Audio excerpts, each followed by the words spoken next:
Capítulo 22.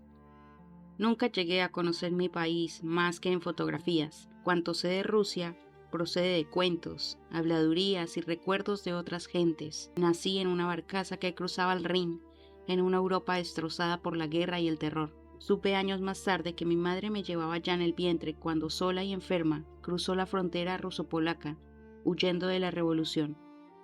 Murió al dar a luz. Nunca he sabido cuál era su nombre, ni quién fue mi padre. La enterraron a orillas del río, en una tumba sin marca, perdida para siempre.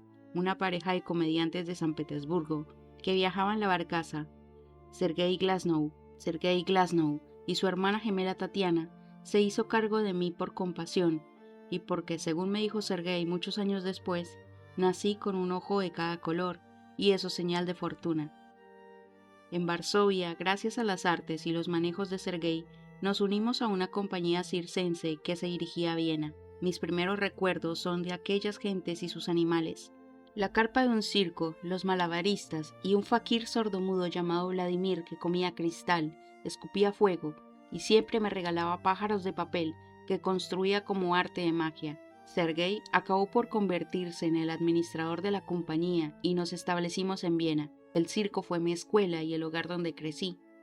Ya por entonces sabíamos, sin embargo, que estaba condenado. La realidad del mundo empezaba a ser más grotesca que las pantomimas de los payasos y los osos danzarines. Pronto nadie nos necesitaría. El siglo XX se había convertido en el gran circo de la historia.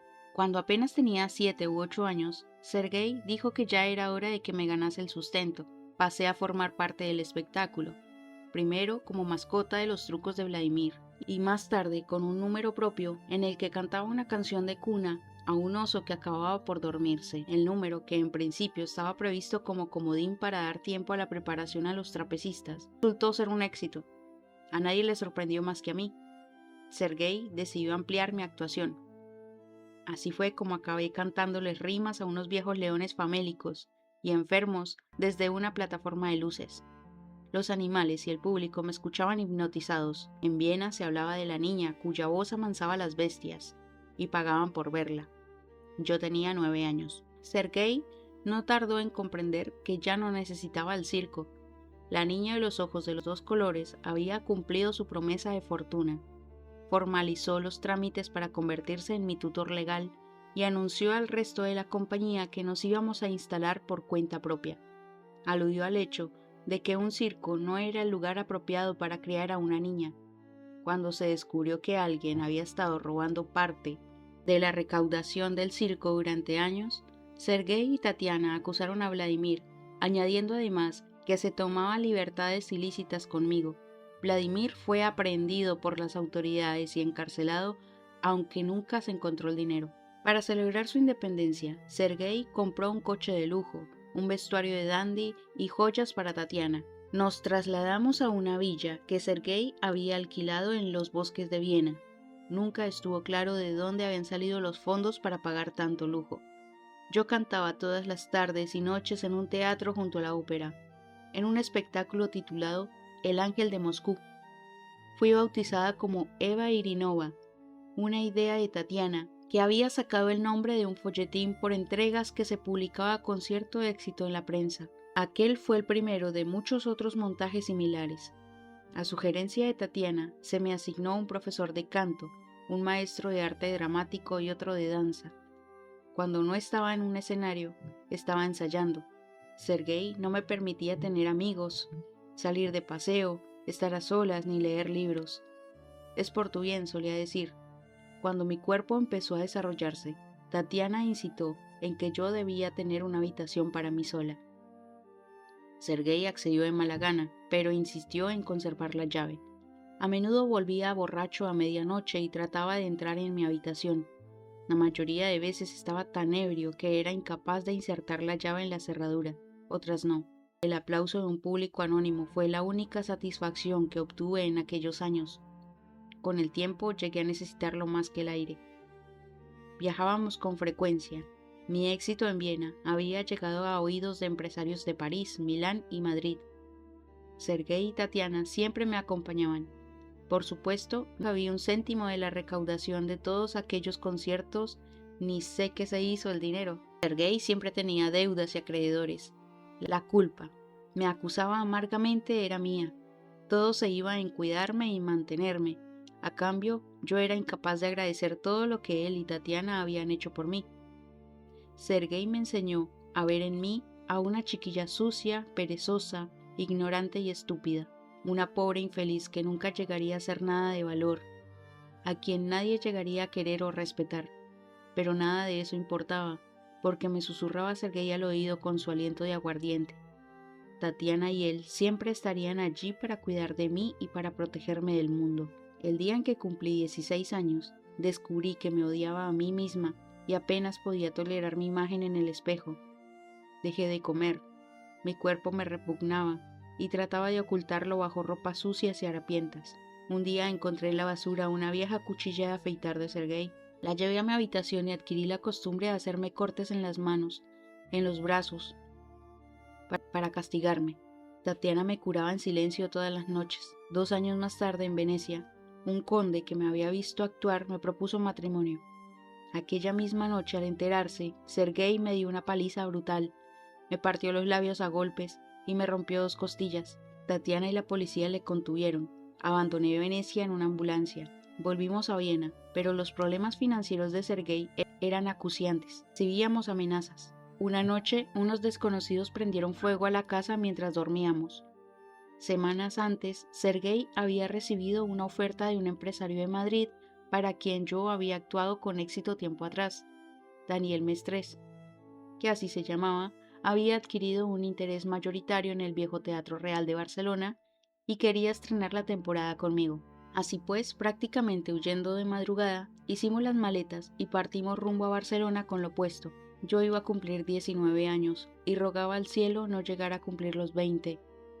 Hacía ya tiempo que pensaba en quitarme la vida. Nada me aferraba a este mundo.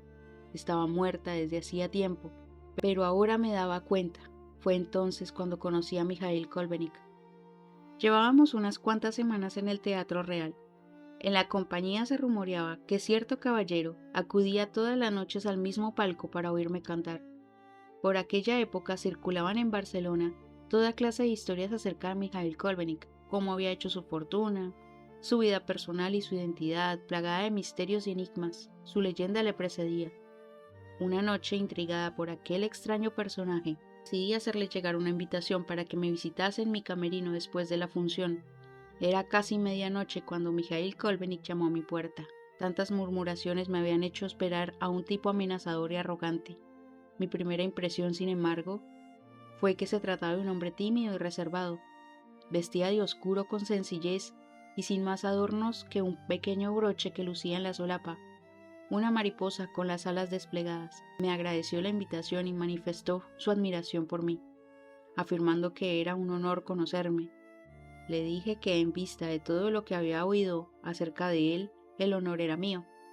Sonrió y me sugirió que olvidase los rumores.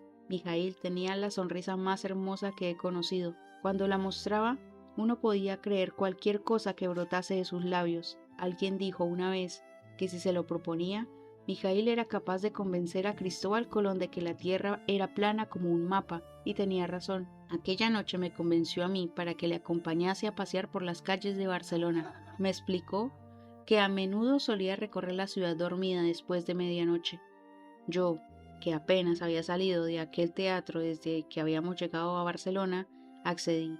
Sabía que Sergei y Tatiana iban a enfurecerse al enterarse de aquello, pero poco me importaba. Salimos de incógnito por la puerta del proscenio. Mikhail me ofreció su brazo y caminamos hasta el amanecer. Me mostró la ciudad hechicera a través de sus ojos. Me habló de sus misterios, sus rincones encantados y el espíritu que vivía en aquellas calles. Me explicó 1001 leyendas. Recorrimos los caminos secretos del barrio gótico y la ciudad vieja. Mikhail parecía saberlo todo. Sabía quién había vivido en cada edificio, qué crímenes o romances habían tenido lugar tras cada muro y cada ventana.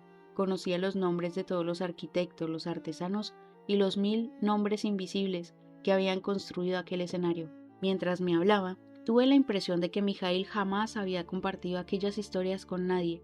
Me abrumó la soledad que desprendía su persona, y a un tiempo creí ver en su interior un abismo infinito al que no podía evitar asomarme. El alba nos sorprendió en un banco de puerto. Observé a aquel desconocido con el que había estado callejeando durante horas, y me pareció que le conocía desde siempre. Así se lo hice saber, y rió. Y en ese momento, con esa rara certeza de que solo se tiene un par de veces en la vida, supe que iba a pasar el resto de mi vida a su lado. Aquella noche Mijaíl me contó que él creía que la vida nos concede a cada uno de nosotros unos escasos momentos de pura felicidad. A veces son solo días o semanas, a veces años. Todo depende de nuestra fortuna. El recuerdo de esos momentos nos acompaña para siempre y se transforma en un país de la memoria al que tratamos de regresar durante el resto de nuestra vida sin conseguirlo.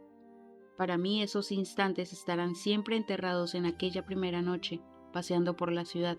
La reacción de Sergei y Tatiana no se hizo esperar, especialmente la de Sergei. Me prohibió volver a ver a Mijaíl o hablar de él.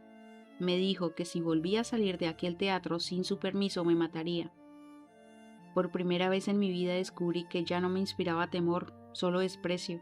Para enfurecerle aún más, le dije que Mijaíl me había propuesto matrimonio y que yo había aceptado.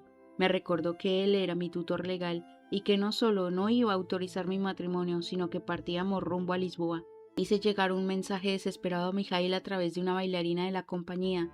Aquella noche antes de la función, Mijaíl acudió al teatro con 2 de sus abogados para entrevistarse con Sergei. Mijaíl le anunció que había firmado un contrato aquella misma tarde con el empresario del Teatro Real que le convertía en el nuevo propietario. Desde aquel momento, él y Tatiana estaban despedidos. Le mostró un dossier de documentos y pruebas acerca de las actividades ilegales de Sergei en Viena, Varsovia y Barcelona, material más que suficiente para meterle entre rejas por 15 o 20 años. A ello añadió un cheque por una cifra superior a cuanto Sergei podía obtener de los trapicheos y mezquindades el resto de su existencia.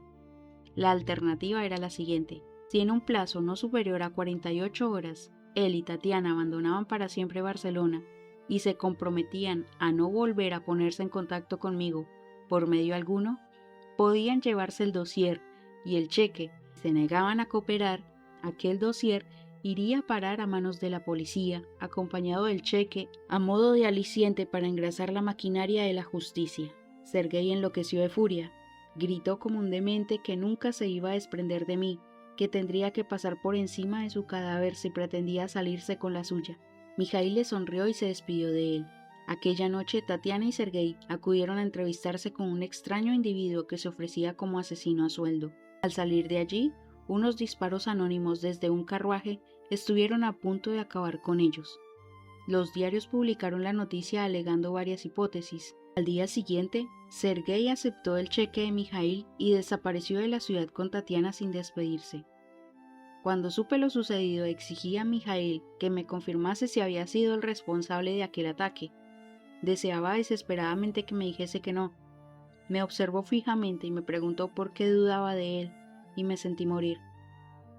Todo aquel castillo de naipes de felicidad y esperanza parecía a punto de desmoronarse. Se lo pregunté de nuevo. Mijaíl dijo que no era responsable de aquel ataque. Si lo fuese, ninguno de los dos estaría vivo, respondió fríamente. Por aquel entonces, contrató a uno de los mejores arquitectos de la ciudad para que construyese la torre junto al Parque Güell, siguiendo sus indicaciones. El coste no se discutió ni un instante. Mientras la torre estaba en construcción, Mijaíl alquiló toda una planta del viejo Hotel Colón en la Plaza Cataluña. Allí nos instalamos temporalmente. Por primera vez en mi vida descubrí que era posible tener tantos sirvientes que uno no podía recordar el nombre de todos ellos. Mijaíl solo tenía un ayudante, Luis, su chofer. Los joyeros de Bagués me visitaban en mis habitaciones. Los mejores modistos tomaban mis medidas para crearme un guardarropía de emperatriz. Abrió cuentas sin límite a mi nombre en los mejores establecimientos de Barcelona. Gentes a quien nunca había visto me saludaban con reverencias en la calle o en el vestíbulo del hotel. Recibía invitaciones para bailes de gala en los palacios de familias cuyo nombre jamás había visto excepto en la prensa de sociedad. Yo tenía apenas 20 años. Jamás había tenido en mis manos dinero suficiente para comprar un billete de tranvía. Soñaba despierta. Empecé a sentirme abrumada por tanto lujo y por el despilfarro a mi alrededor. Cuando se lo explicaba a Mijaíl, él me respondía que el dinero no tiene importancia, a menos que se carezca de él. Pasábamos los días juntos paseando por la ciudad, en el casino del Tibidabo, aunque nunca vi a Mijail jugar una sola moneda. En el liceo, al atardecer, volvíamos al Hotel Colón y Mijail se retiraba a sus habitaciones. Empecé a advertir que muchas noches Mijail salía de madrugada y no volvía hasta el amanecer. Según él, tenía que atender asuntos de trabajo, pero las murmuraciones de la gente crecían. Sentía que me iba a casar con un hombre al que todos parecían conocer mejor que yo. Oía a las criadas hablar a mis espaldas. Veía a la gente examinarme con lupa tras su sonrisa hipócrita en la calle. Lentamente me fui transformando en prisionera de mis propias sospechas, y una idea empezó a martirizarme. Todo aquel lujo, aquel derroche material a mi alrededor me hacía sentir como una pieza más en el mobiliario, un capricho más de Mijail. Él podía comprarlo todo, el Teatro Real, la Sergei, automóviles, joyas, palacios, y a mí. Ardía de ansiedad al verle partir cada noche de madrugada, convencida de que corría a los brazos de otra mujer. Una noche decidí seguirle y acabar con aquella charada. Sus pasos me guiaron hasta el viejo taller de la Velo Granel, junto al mercado del Bor. Mijail había acudido solo. Tuve que colarme por una diminuta ventana en el callejón. El interior de la fábrica me pareció un escenario de pesadilla. Cientos de pies, manos, brazos, piernas, ojos de cristal flotaban en las naves, piezas de repuesto para una humanidad rota y miserable. Recorrí aquel lugar hasta llegar a una gran sala a oscuras ocupada por enormes tanques de cristal, en cuyo interior flotaban siluetas indefinidas. En el centro de la sala, en la penumbra, Mijail me observaba desde una silla fumando un cigarro. «No deberías haberme seguido», dijo sin ira en la voz. Argumenté que no podía casarme con un hombre del cual solo había visto una mitad, un hombre de quien solo conocía sus días y no sus noches. «Tal vez lo que averigües no te guste», me insinuó. Le dije que no me importaba el qué o el cómo, no me importaba lo que hiciese o si los rumores sobre él eran ciertos. Solo quería formar parte de su vida por completo, sin sombras, sin secretos. Asintió, y supe lo que aquello significaba. Cruzar el umbral sin retorno, cuando Mijail encendió las luces de la sala. Desperté de mi sueño en aquellas semanas. Estaba en el infierno. Los tanques de formol contenían cadáveres que giraban en un macabro ballet. Sobre una mesa metálica yacía el cuerpo desnudo de una mujer diseccionada desde el vientre a la garganta. Los brazos estaban extendidos en cruz. Advertí que las articulaciones de sus brazos y sus manos eran piezas de madera y metal. Unos tubos descendían por su garganta y cables de bronce se hundían en las extremidades y en las caderas. La piel era translúcida, azulada como la de un pez. Observé a Mijail sin habla mientras él se acercaba al cuerpo y lo contemplaba con tristeza. Esto es lo que hace la naturaleza con sus hijos. No hay mal en el corazón de los hombres, sino una simple lucha por sobrevivir a lo inevitable. No hay más demonio que la madre naturaleza. Mi trabajo, todo mi esfuerzo no es más que un intento por burlar el gran sacrilegio de la creación. Le vi tomar una jeringuilla y llenarla con un líquido esmeralda que guardaba en un frasco. Nuestros ojos se encontraron brevemente, y entonces Mijail hundió la aguja en el cráneo del cadáver. Vació el contenido, la retiró y permaneció inmóvil un instante, observando el cuerpo inerte. Segundos más tarde, sentí que se me helaba la sangre. Las pestañas de uno de los párpados estaban temblando. Escuché el sonido de los engranajes y las articulaciones de madera y metal. Los dedos aletearon. Súbitamente el cuerpo de la mujer se irguió con una sacudida violenta. Un alarido animal inundó la sala, ensordecedor. Hilos de espuma blanca descendían de los labios negros tumefactos. La mujer se desprendió de los cables que perforaban su piel y cayó al suelo como un títere roto. Aullaba como un lobo herido. Alzó la cara y clavó sus ojos en mí. Fui incapaz de apartar la vista del horror que leí en ellos. Su mirada desprendía una fuerza animal escalofriante. Quería vivir. Me sentí paralizada. A los pocos segundos el cuerpo quedó de nuevo inerte, sin vida. Mijail, que había presenciado todo el suceso impasible, tomó un sudario y cubrió el cadáver. Se acercó a mí y tomó mis manos temblorosas. Me miró como si quisiera ver en mis ojos si iba a ser capaz de seguir a su lado después de lo que había presenciado. Quise encontrar palabras para expresar mi miedo, para decirle cuán equivocado estaba. Todo lo que conseguí fue balbucear que me sacase de aquel lugar, y así lo hizo. Regresamos al Hotel Colón. Me acompañó a mi habitación, me hizo subir una taza de caldo caliente y me arropó mientras la tomaba. La mujer que has visto esta noche murió hace 6 semanas bajo las ruedas de un tranvía. Saltó para salvar a un niño que jugaba en las vías y no pudo evitar el impacto.